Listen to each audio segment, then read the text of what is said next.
Hi guys, priced at rupees 24,999, the Utopia is the most expensive phone from Yu. Not just that, it's in fact the most expensive phone from any Indian brand.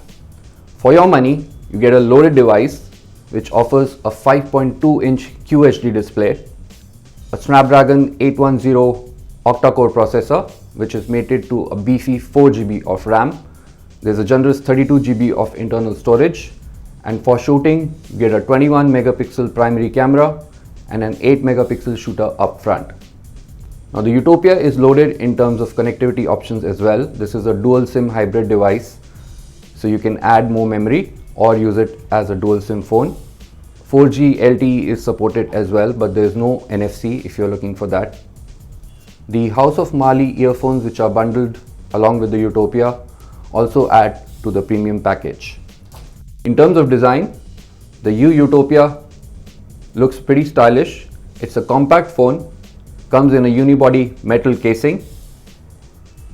It's slightly slippery though, and as far as the ports and control placement is concerned, you get separate volume keys on the right with the power key in the middle, the micro USB port at the bottom, on top a 3.5mm headset jack right in the middle. At the rear, the camera module juts out slightly, so you'll see the primary camera, a dual LED flash, some Yu branding, a speaker grill at the bottom, and there's also a fingerprint scanner right here. Now this glass window that covers the camera lens and the flash is prone to scratches, so that's one of the negatives. On the left, you get an ejectable tray that accommodates a micro SIM and a nano SIM, and you can also replace the nano SIM with a micro SD for adding more memory. Overall, we think it's pretty stylish and pretty compact as well, great for one-handed usage.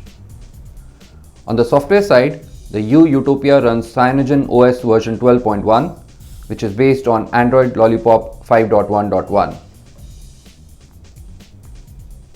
As far as the interface is concerned, CyanogenOS brings a near stock UI.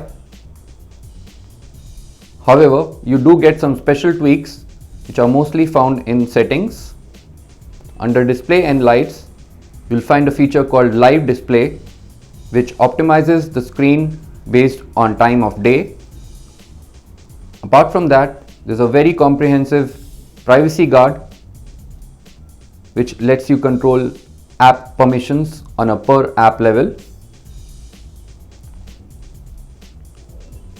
There's support for basic gestures like using gestures to launch the camera, control music, or launch the flashlight when the screen is off. Some of the preloaded apps include Ghana, and you get a 6-month subscription to the premium service. There's audio effects for audio enhancement.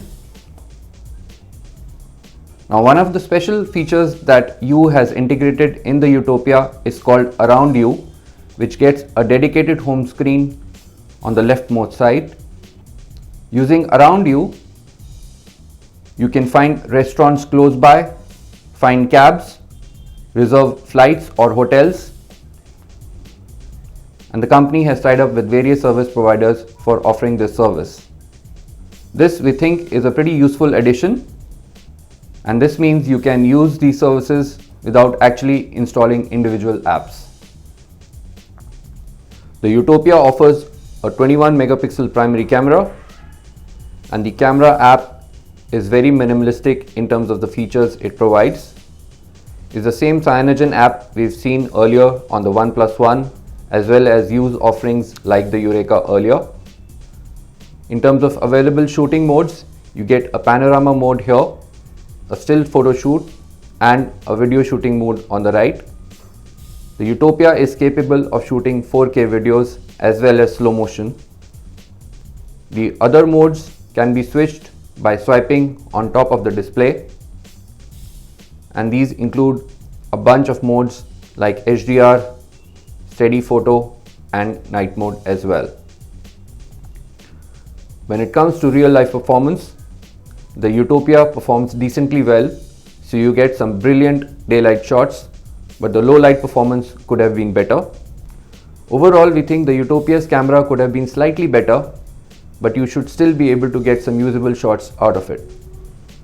Now, thanks to the loaded specifications, the Yu Yutopia runs pretty fast. It handles day-to-day tasks very smoothly, and even intensive games like Asphalt, Riptide GP2 and Dead Trigger 2 run pretty smoothly.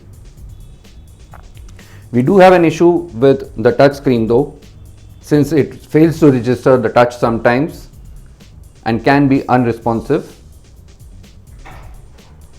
The performance of the fingerprint scanner is also slightly iffy and it doesn't seem really accurate. Otherwise though, the Utopia is pretty smooth. As far as the battery life is concerned, the 3000 mAh battery, which supports fast charging, is able to power the device for about a day with medium usage.